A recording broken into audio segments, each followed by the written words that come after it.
Hello, everyone. We're just going to keep waiting, seeing if people will join. Good morning. We must be the early birds. Yes.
All righty. Letting a few more people into the meeting. Okay.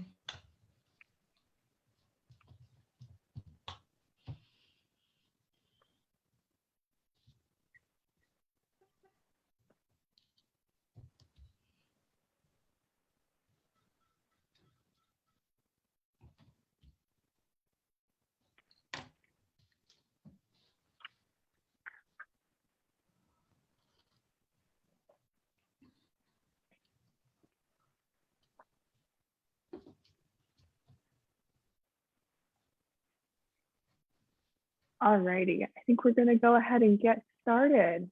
We got two more people let in really quickly. All right. Hi, everyone, and welcome. Thank you so much for joining us today on our virtual talk. We just ask that you guys keep yourself muted throughout this presentation. If you have any questions, we invite you to type them into the chat box at the bottom of the screen, and our speaker will be happy to address any questions or comments at the end of the program. And then if you're joining us over Facebook Live, we welcome you as well. Our Facebook audience can also ask questions using the comment section on Facebook.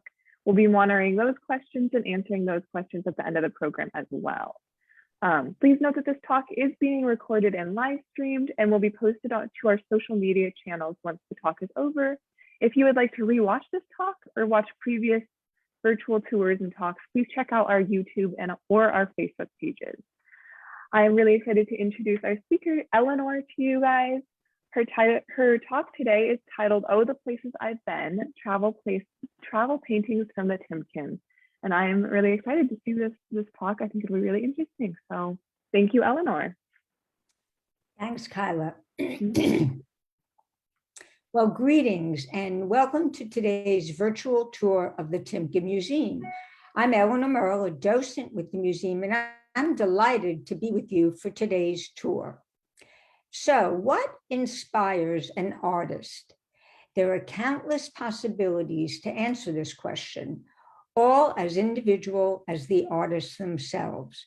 But throughout the history of art, one of the consistent inspirations is travel, the location and surroundings in which the artists find themselves. As the summer months are generally a time for travel, in today's docent-led tour, we'll join Timken artists in their travels around the world and examine works inspired by their journeys. So buckle up and enjoy the ride. Our first stop is the Netherlands, and it's fitting because the Dutch invented landscape painting as we know it today, and Peter Bruegel, the Elder, considered one of the greatest Flemish painters, was its master. More than any other painter, he helped free landscape from its dependence on religion, for which we can thank the Protestant Reformation. The Timken is fortunate to have one of only about 28 of Bruegel's works outside Vienna. Our painting from 1557 is entitled Parable of the Sower. In this painting, Bruegel depicts the Bible's parable of the sower, and recall that this was a period of great exploration by the Dutch, and partly as a reflection of this newly grasped sense of the vastness and variety of the earth. Painters began increasing the space and depth of their landscape backgrounds. In the distance, we can clearly see a few ships are well on their way out to sea, seaports, and involved in busy trade. Now, Bruegel had recently returned to Antwerp following a 2-year stay in Rome, and this landscape is an evocation of scenery he'd seen on his trip. The work reveals the impact of both the heroic spirit of the Renaissance with which he became acquainted in Rome and the austere grandeur of the magnificent mountains. We see fortified hill towns situated on similar steep rocky bluffs in a careful comparison of our work with details in this engraving, Penitent Magdalene, after a work by Bruegel. So what is this parable? Well, the biblical story is played out in the foreground at the left, where a humble peasant scatters seeds on rocky soil. The house behind him is lit by morning sun. According to St. Matthew, some seeds fell by the wayside and the small birds devoured them up. Some fell in stony places where they didn't have much earth, and some fell among thorns, but others fell into fertile ground and brought forth root. So the picture is cut diagonally with a wide river, indicating that there are two parts to the story.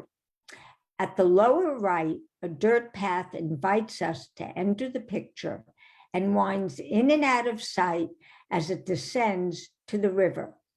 On the far bank, a small group of people gather to listen to Jesus deliver his message of salvation. And like the seeds falling on the soil, some won't listen to him, but others will heed his words and faith will blossom in them. Now notice the rather limited color palette of browns, green, and blue, and it changes from being deep in the foreground to softer with less contrast in the background. This change is called atmospheric perspective, where crisp lines become blurred in the distance and colors change from warm to cool. Now, Bruegel was born about 1525, and he apprenticed in Antwerp, Belgium, where he enrolled as a member of the Guild of St. Luke in 1551. Antwerp at the time was a very prosperous city until religious and political problems caused the economy to collapse in 1560.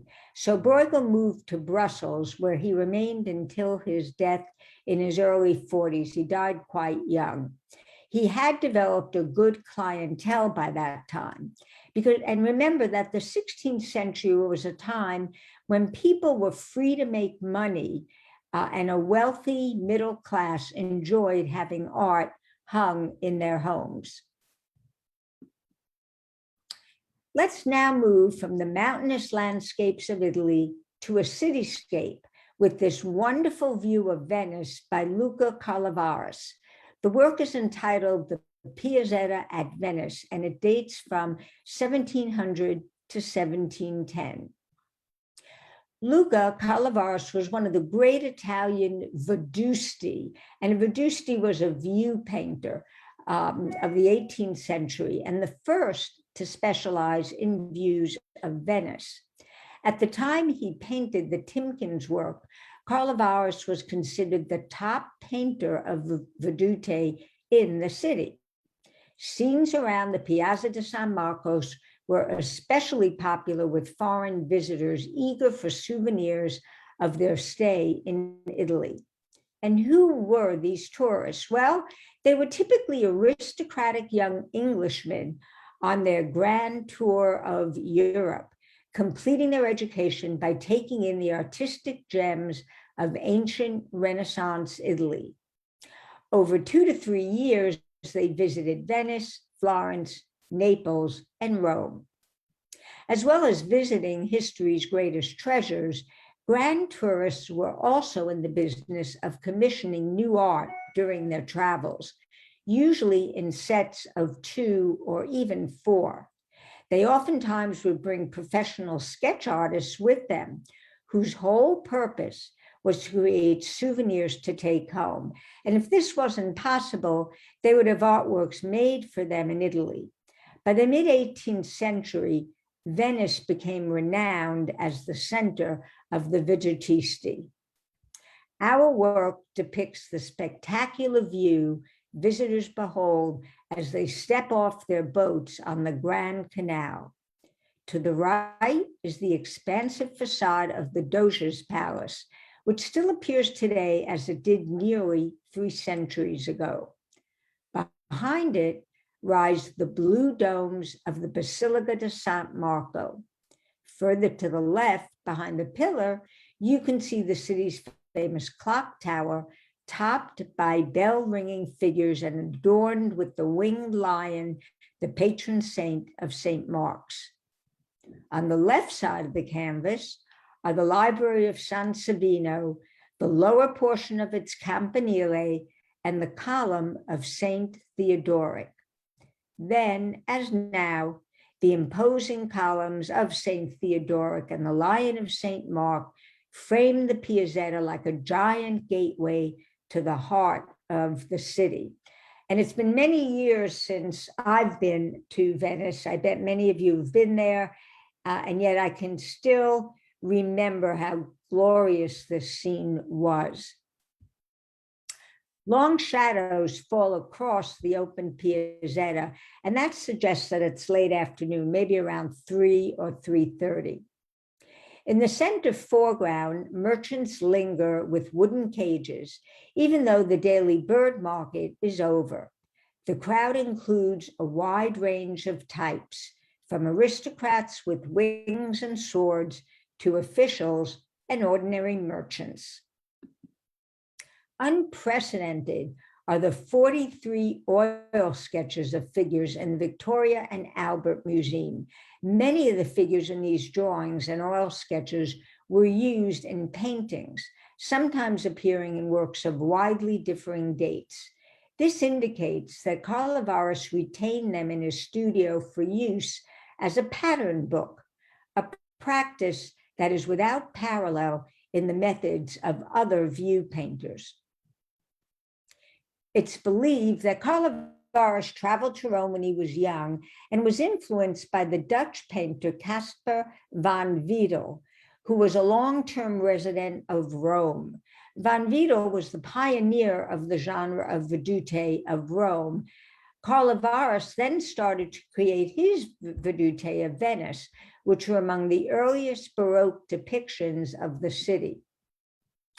One of Carl seminal works was his volume of printed views titled The Buildings and Views of Venice. It was published in 1703 and consists of 104 views of Venice.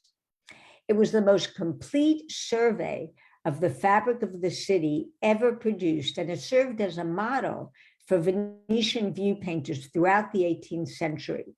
The work was highly influential, with many later view painters. I know you all know the name Antonio Canaletto. He was the best-known master of the genre who borrowed from it for their paintings.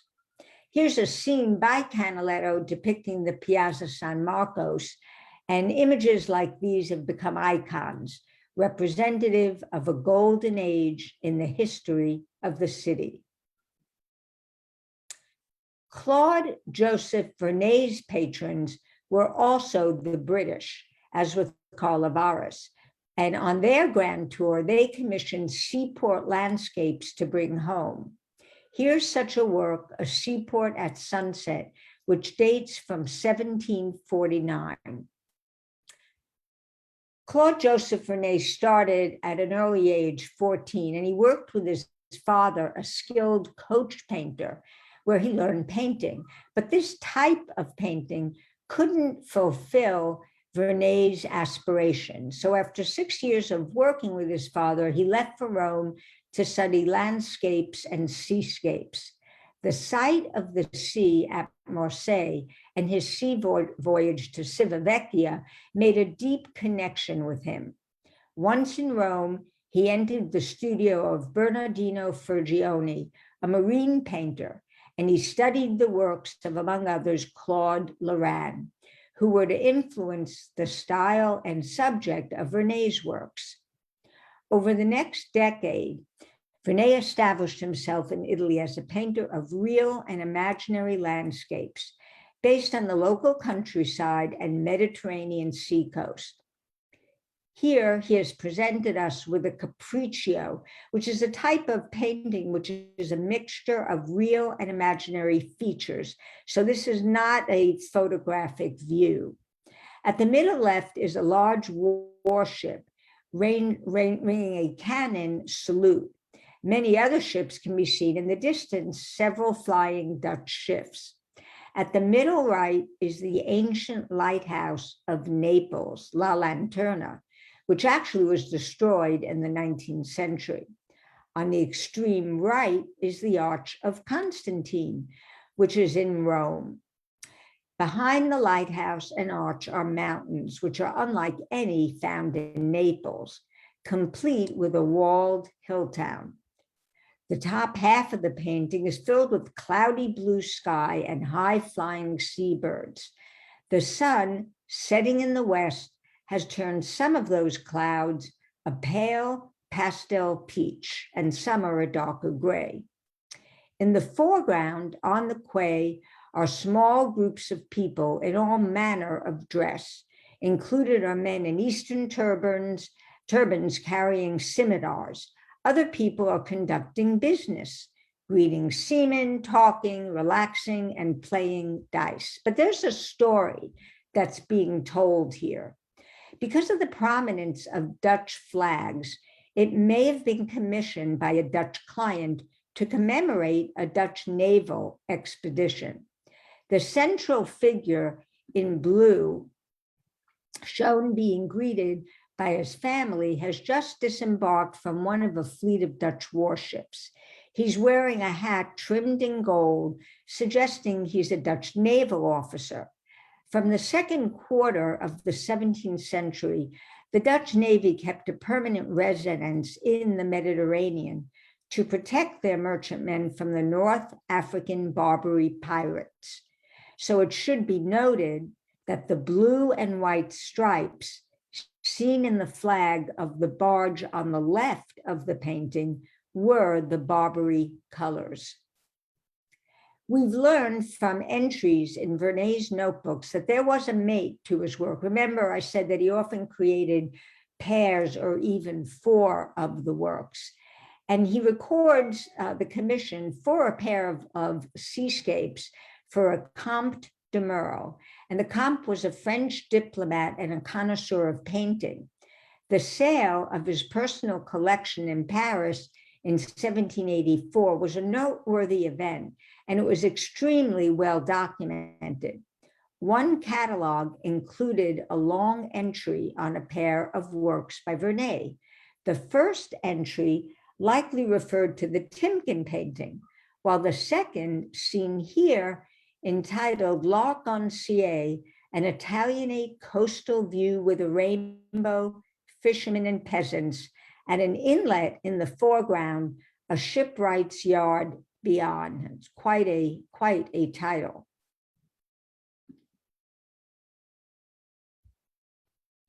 The appeal of Vernet's art was twofold.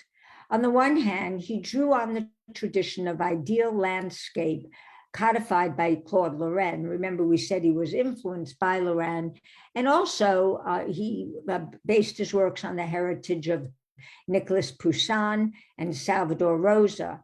And all of these were inspired by the landscape of the Roman Campagna and its surrounding hills, and by the coastline south of Naples.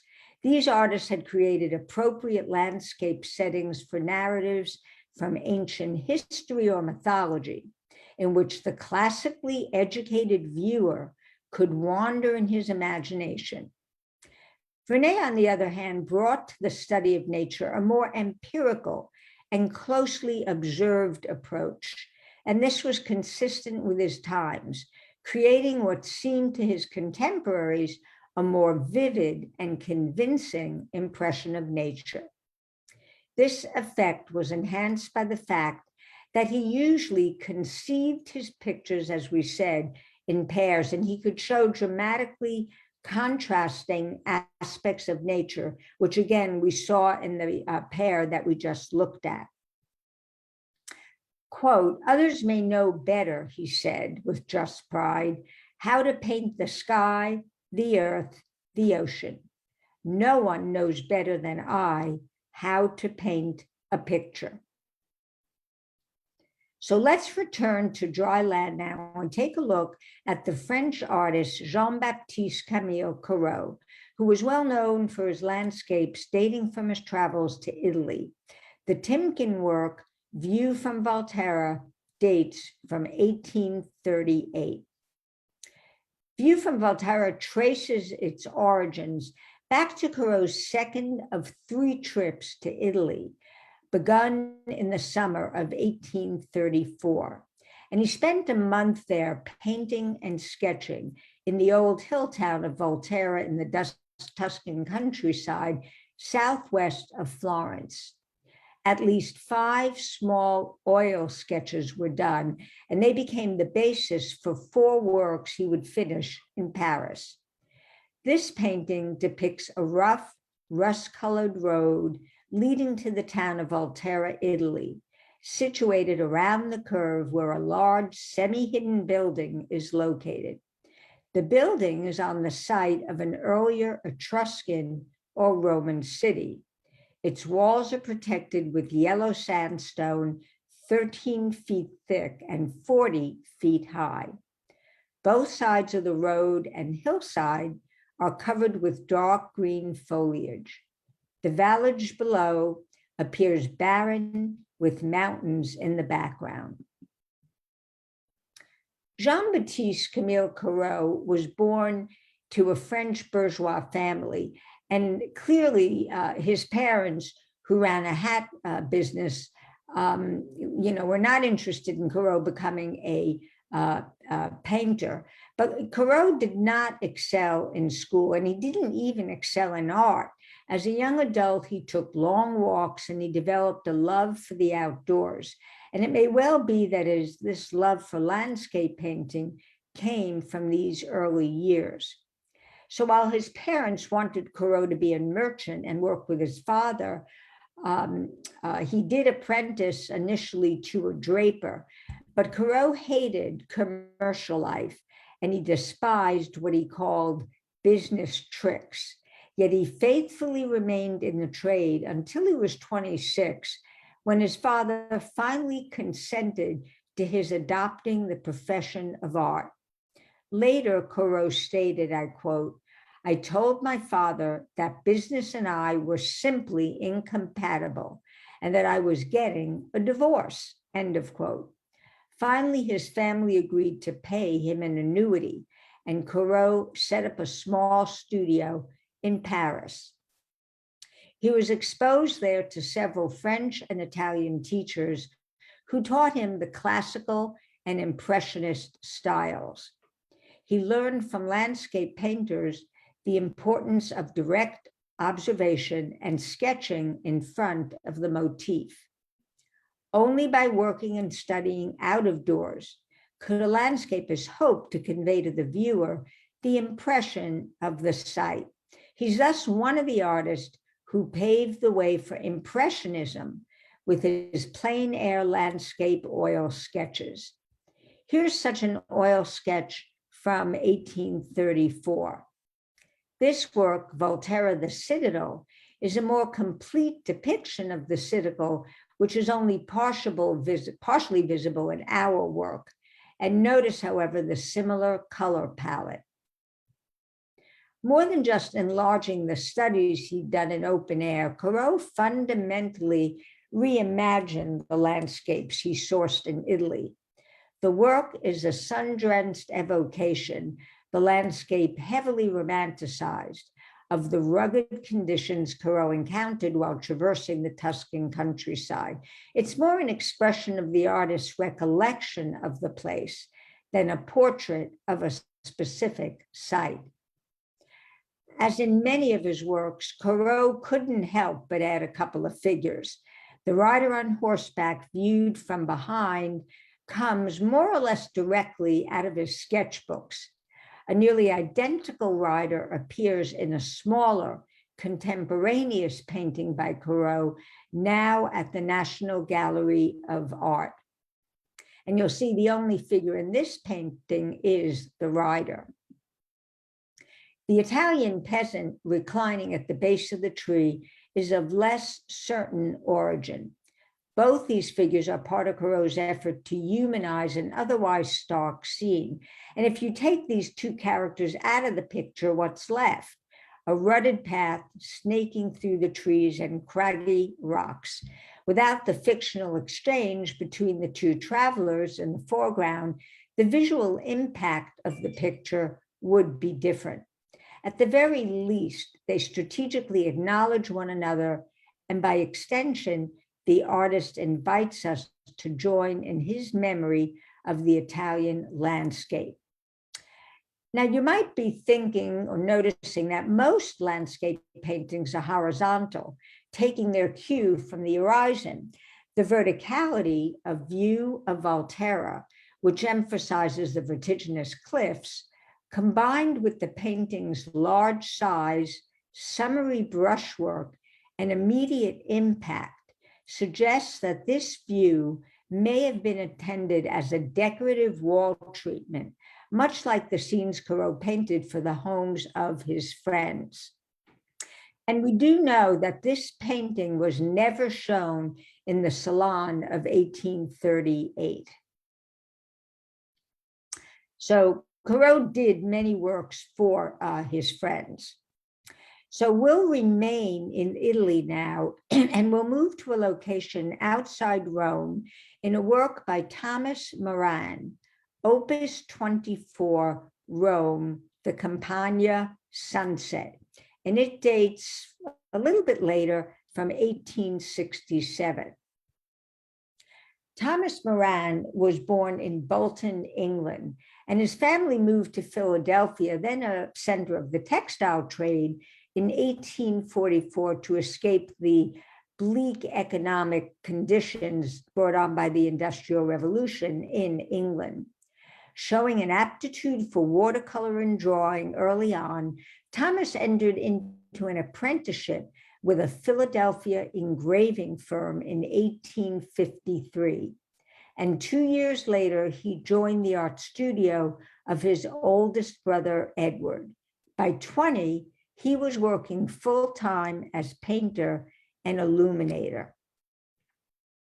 Moran was an avid reader, and taking advantage of the cultural resources Philadelphia had to offer, he was introduced to the work of J.M.W. Turner, a painter you all know for his atmospheric uses of light and color. And he had a great impact on Moran. In 1862, Moran and his brother Edward traveled to England with the principal purpose of studying first and original works by Turner. Now, Moran cared deeply about his artistic legacy. His own self-identification with specific works of art was important to him. A demonstration of this can be seen in the running lists the artist kept of his works. He referred to this unique record as his opus list. During the mid-1860s, Moran enumerated 42 works worthy of this designation. He appended to the document detailed notes about these painters' ownership, as well as the prices that collectors paid for them. The manuscript provides an important key to the artist's private judgments. So as the formal title and inscription indicates, this is Opus 24 within Moran's broader works. The picture dates from just after the Civil War and was the first major work Moran completed in his Philadelphia studio after returning from the second of his multiple visits to the European continent. And on his visits, of course, he passed several weeks in the countryside south of Rome, exulting in the spare beauty of the Campagna and studying its traces of ancient civilization before sailing back to the United States. Among the sketches he produced in 1867 are several of the great Claudian aqueducts south of Rome, including a highly finished drawing called Rome near the Claudian Aqueduct, dated March 6, 1867. Like the Timken's painting, it depicts a series of fragmentary aqueducts to the right. These hulking forms lead our eye back to Rome, visible in the distance, just as those structures conveyed water to the city in the historic past. Instead of lizards scrambling over the rocks in the foreground, as we have in the Timken work, the drawing depicts a solitary figure taking in the vistas. And if we look carefully at both the sketch and our painting, the dome of St. Peter's Basilica can be glimpsed breaking the horizon line near the work's compositional centers. In its sense of light and atmosphere, the brilliantly colored cloud-filled sky evokes not only Turner, but also Claude Lorrain and Corot, artists who inspired Moran. The overall conception of space sets this picture apart from his earlier works and makes it a telling and potentially unique precursor to the open-air vistas and monumental expanses of the Western US landscapes Moran would soon embark on. In fact, in 1871, the editor of Scribbler's Monthly magazine asked Moran to rework sketches by another artist to accompany an article on Yellowstone. Moran seized the opportunity and secured the finances to accompany a privately funded expedition to Yellowstone. His sketches were instrumental in the campaign to have Yellowstone designated a national park. And I bet you're all familiar with his monumental canvas of 1872, Grand Canyon of the Yellowstone. It was the first landscape painting to be purchased by the United States government. So at the young age of 35, Moran had established his reputation as a painter of the American West. This work was sold by Moran to a Mr. Gilbert for $75. It's now believed in the 1880s. So think of that, quite a bargain. The painting remained with Mr. Gilbert and his descendants for 4 generations when it was donated to the Putnam Foundation fairly recently in 2005.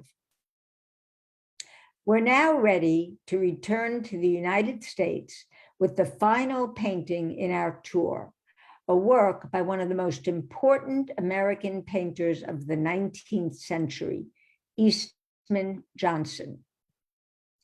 In 1870, after searching for aspects of American rural life to use as subjects for ambitious paintings, the 45-year-old Johnson, married for the first time, visited Nantucket Island south of Cape Cod in Massachusetts. He returned there annually over the next decade, and in 1880 realized his efforts to paint the celebration of New England outdoor life, an industry that was barely 20 years old and of serious economic importance to the island, the annual cranberry harvest created a sense of community, bringing generations together. Eastman wrote to an artist friend, and I quote, "I was taken with my cranberry fit as soon as I arrived. Some people have rose fever yearly, I have cranberry fever." As they began picking down on the meadow a day or two after we arrived, "I've done nothing else since I've been here, not a thing," end of quote. Johnson probably made 17 oil paintings, 1 watercolor, and 2 drawings of the harvest before completing this sparkling late afternoon painting. These 4 preparatory works show how he labored over the final composition. As a contemporary of Monet, he was a forerunner to American Impressionism. Full of reflected light and keenly observed interaction, the painting includes over 40 figures, mostly women, children, and old men. The scene dates from late October, and based on shadows, it's about 3:30 p.m. The depiction is not only nostalgic for rural life, but it signals the central role of women in the recovery of the nation, which lost nearly 1/5 of its male population during the Civil War. Beginning at the bottom right, the lines of figures pull our gaze back and forth across the canvas. But we still are stopped again and again at the standing woman facing the sun, who gazes across the field at a boy walking quickly towards her with a baby, or a bit farther on at an old man who leans over a chair while a child crawls eagerly up to him. The farthest workers draw our attention up the hill to the formation known as the cliff, which in turn leads our eyes to the details of the town in the far distance, showing a church and windmill. Now note that, taking artistic license, Johnson took the liberty of moving the lighthouse, which was a Nantucket landmark, to help it didn't belong in this scene, but he thought it would help New York audiences identify the island as Nantucket. Far to the left, there's a signpost which resembles a cross, and it seems to have been placed there by chance. While not suggesting that the work is a religious allegory, the cross, like the light itself, serves as a reminder that this seemingly perfect accommodation of man and nature is temporary and fleeting. A telling measure of this work's importance for the artist is that, as far as we know, he never again attempted a work even remotely like it. The Cranberry Harvest culminated his 20-year quest to depict a multi-figured outdoor scene. After painting it, he turned almost exclusively to portrait commissions, and he never again looked to open-air genre activity for his subjects. By the time of his death in 1906, Johnson was among a very small group of American artists who'd begun their careers in the antebellum period, and an even smaller group of artists of his generation who had remained in public favor for most of his career, during which he'd forged new American themes and guided American figure painting into an era of realism. Johnson's paintings now stand as American icons, extraordinary for their originality and quintessentially American subject matter. His subjects ranged from early portrait drawings to Civil War subjects, domestic interiors, highly acclaimed rural genre, and late portraits. Particularly important were his portrayals of African Americans, exceptional for their honesty, sympathy, and directness. Actually, the right-hand photo of the woman in the hat is at SDMA. It's a marvelous work. We've now reached reached our final destination. You may unbuckle your seatbelts and turn on your mobile devices. And now is a good time to raise any questions or comments you may have. Thank you.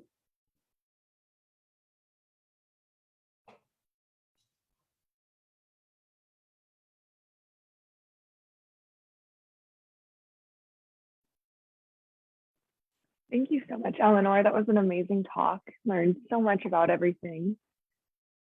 Just gonna wait and see if we have any questions.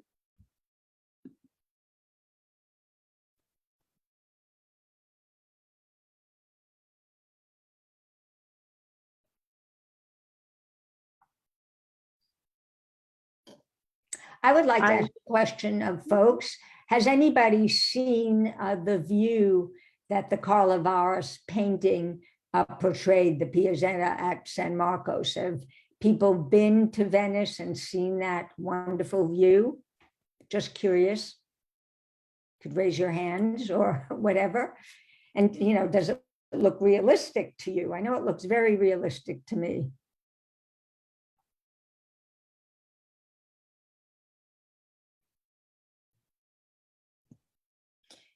Hello.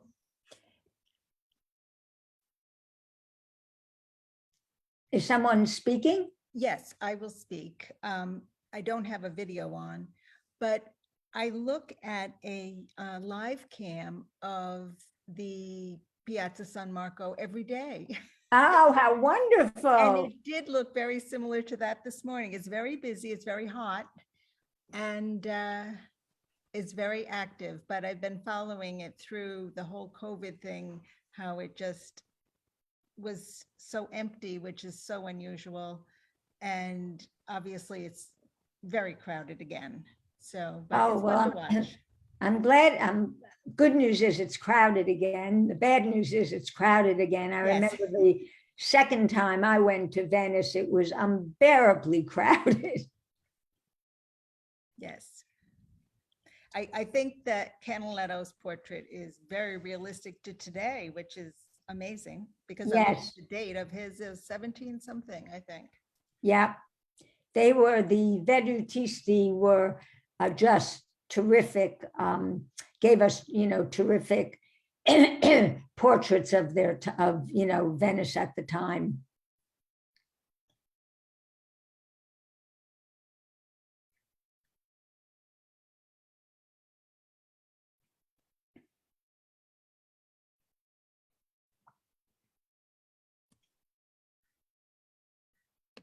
We've also got some people in the comments saying that it also looks very realistic. So Yeah.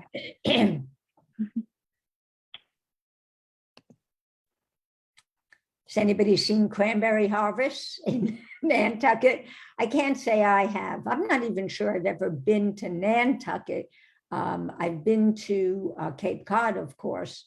I've seen the Cranberry Harvest in New Jersey, but not in Nantucket.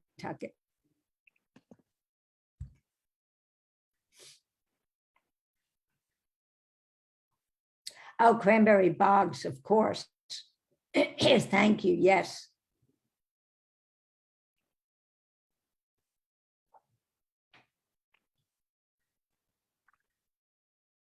all righty, with that, I would like to thank you all for joining us today and let you know that we hope you guys can join us again this time next Thursday for another virtual tour. This one will be about the Golden Age in Spain. And as always, will be a very interesting lecture tour of our museum. So thank you everyone for joining us. Bye, everyone.